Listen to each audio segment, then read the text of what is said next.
Welcome back. I'm Jeff from Hanky Lifestyle TV. Today we're making a roast chicken, everyone's favourite. So stick with us and we'll go through how to get yourself an absolutely great looking roast chicken. Okay, so starting, we'll prep the vegetables for the roast chicken. So I always like to start with the potatoes. They give us a good foundation for the chicken to sit on, basically. Now, as you can see, I'm peeling them. You don't have to peel them, but I like to peel them because when you're roasting a potato, if you can peel them, you can usually get the texture of them to be nice and crisp, like the outside of a chip or something. So we've got the two key ingredients here: potatoes and kumara. Everyone likes a kumara, or a sweet potato, as people might like to call it. Potatoes and kumara are classic in New Zealand. You know, we have these in all the roasts. Okay, bit of oil in the bottom of the tray there, and what I'm doing here is I'm just chopping the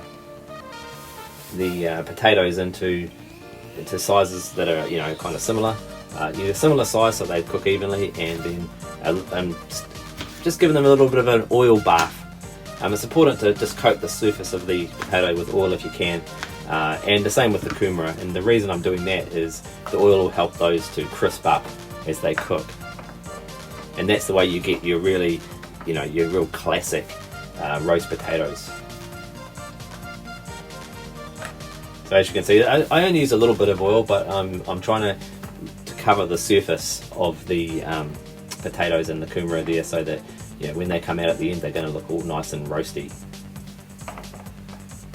There we go. Evenly spread out the root vegetables, I suppose you call them, across the bottom of the baking dish. And I think we're going to be ready to. That's all prepped. I'm going to make some stuffing now. I don't know if you guys make the stuffing, but you don't need stuffing necessarily in a chicken, but I find it's a nice way to use up some older bread. This bread isn't old, so what I'm going to do is I'm going to prep it a little bit ahead of time. I'm going to spread them out on a baking dish like so, and I will just crisp those up a little bit under the grill. Okay, prepping the garlic, and as you know, I love garlic. I'm a big advocate of garlic, so we are going to have can't have too much of that, so we're going to prep that up. Onion, again, we're going to dice that onion. These are all ingredients that are going to go into the essentially into the stuffing. Once we get the bread, we'll mix all this up together and start our basic classic stuffing for the chicken. So dice those up. The finer the better. I'm a little bit lazy, so I'm not dicing it as finely as I probably could, but is what it is. This is Kiwi quick style. And so I've used one onion.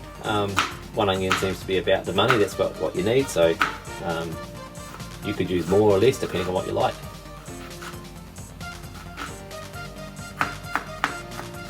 Watch your fingers there as you get down towards the end.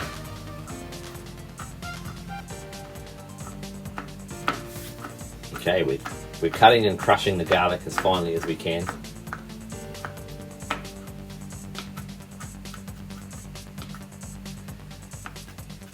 You've got to excuse the knife technique, it's not that great.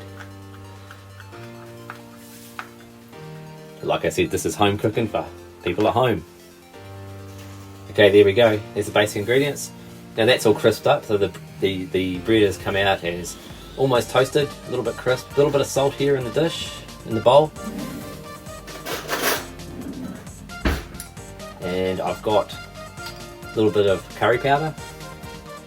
You can put what you like. You know, you could use Moroccan seasoning, you could use some generic seasoning, or no seasoning at all, just a little bit of salt maybe. A little bit of salt, a little bit of pepper. I've got basil here too, so I'll spread a little bit of basil in here too. That goes down really well. Okay, and in with the toasted bread. This is my favourite bit. Being a Kiwi guy, I just like to crush stuff up, you know. Olive oil, get in there with your hands, crush it up.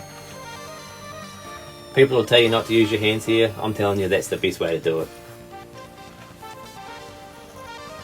Not only is this therapeutic, it just feels great. This is the best way to make the stuffing. You know, the crispy toast is going to break down. Oh, lost a bit over the side there.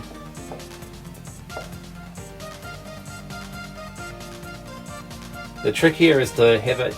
You got to get that kind of, you know, you got to get a texture where it's not totally dry, but not totally wet either, because it'll absorb the juices from the chicken as it cooks. And here's my second favourite bit, which is stuffing the chicken.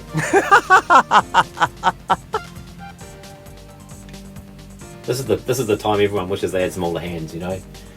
Anyway, get the stuffing in there, push it over, and push it in as much as you can. Get it right in there, and you know, you stick something on the front there to seal it up. So some people kind of zip up the end of the chicken there, but you know, I tend to leave it open with, usually I'll put a piece of kumara or potato in there.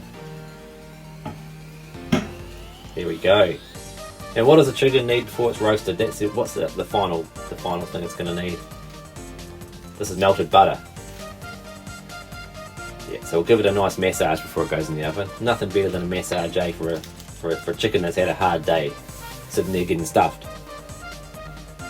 Okay, so this is similar to the olive oil for the vegetables. I'm just coating the chicken in a very thin film of butter.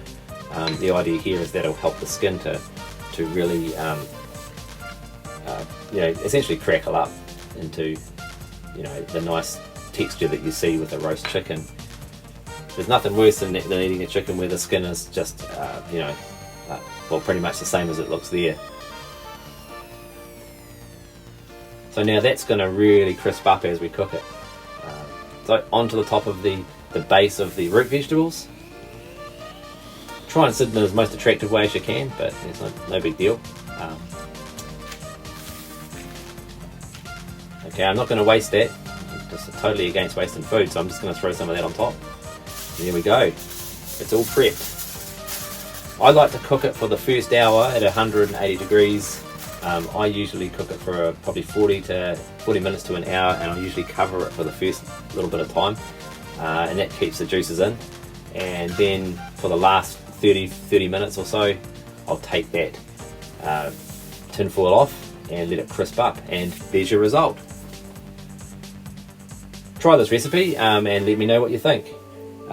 Thank you for watching, and like and subscribe and share to your friends if you think this is something they might be interested in.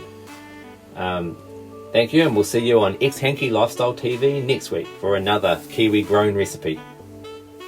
Thanks for watching.